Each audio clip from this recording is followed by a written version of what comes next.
Marion Sims' history. He is a figure cast in bronze and marble, his name etched into the very foundations of medical history. He is Marion Sims, a man universally lauded for decades as the father of modern gynecology. It's a powerful, definitive title suggesting a legacy of pure, unblemished progress, a narrative of a brilliant mind dedicated to alleviating the suffering of women. This is the story we've been told.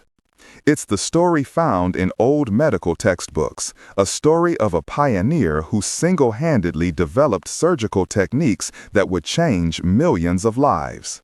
But history, true history, is rarely so clean. It is often a story of shadows, of voices silenced, and of truths buried beneath the weight of celebrated achievements.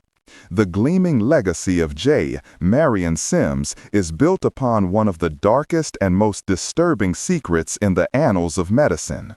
His breakthroughs, the very techniques that earned him his celebrated title, were forged not in a sterile ethical environment, but through years of brutal, agonizing experimentation on the most vulnerable population imaginable, enslaved Black women.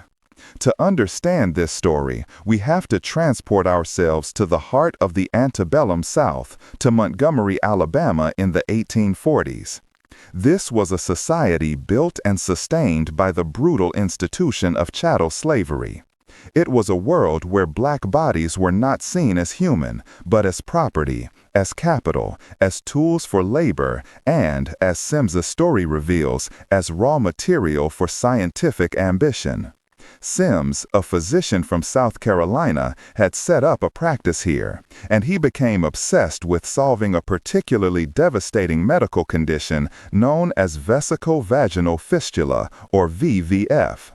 In an era before modern obstetrics, prolonged and traumatic childbirth could tear a hole between a woman's bladder and her vagina. The result was constant, uncontrollable leakage of urine. It was a physically agonizing and socially catastrophic condition.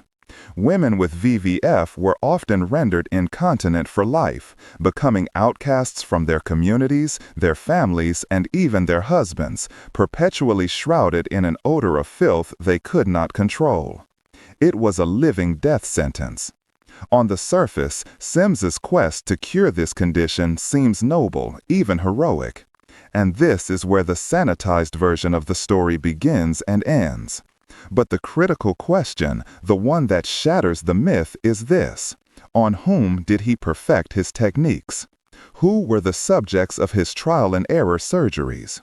They weren't the wealthy white women of Montgomery society who could consent to treatment. They were enslaved women, purchased or borrowed from their owners, brought to a makeshift hospital Sims had built in his own backyard. They had no names in his medical journals, often referred to simply by their condition. But history has recovered some of their names, and it is a moral imperative that we say them. Anarcha, Betsey, and Lucy. These were three of the first, and they were far from the last. Anarcha's story is the most well-documented and perhaps the most horrifying. She was just a teenager, only 17 years old, when she endured a labor that lasted for 3 excruciating days. The ordeal left her with not one, but multiple severe fistulas. She was brought to Sims, who saw her not as a traumatized young woman in desperate need of compassionate care, but as the perfect test subject.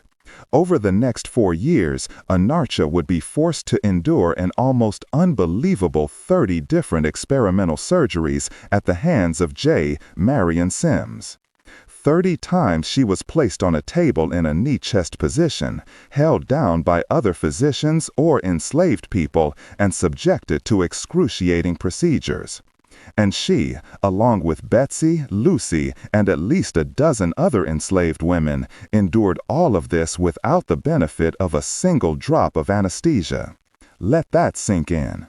This wasn't a single desperate attempt at a cure. This was a prolonged, systematic campaign of human experimentation. Sims was literally inventing the field of gynecology on the bodies of these women. He was developing new instruments, like the speculum that still bears his name. He was testing different types of sutures, trying to find a material that wouldn't cause infection. His early attempts were failures. The sutures would rip, the wounds would become infected, and the fistulas would remain or worsen. But a failure for Sims didn't mean the end of the experiment. It simply meant another surgery, another session of unimaginable pain for the woman on the table. For 4 years, his backyard clinic was a house of horrors, a place of repeated, ritualized torture in the name of medical science. The heroic myth of Marion Sims crumbles to dust when confronted with this reality. He was not a savior. He was a man whose ambition was untethered from empathy, a man who built his career on the suffering of women who had no power to say no. Their pain was the price of his success, their screams the silent soundtrack to his breakthrough. This isn't a footnote to his story, it is the very foundation of it. And by ignoring it, we not only dishonor the memory of these women, but we fail to understand the true, brutal cost of what we so easily label as progress.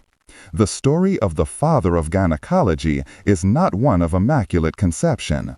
It is a story born from the profound violence of slavery.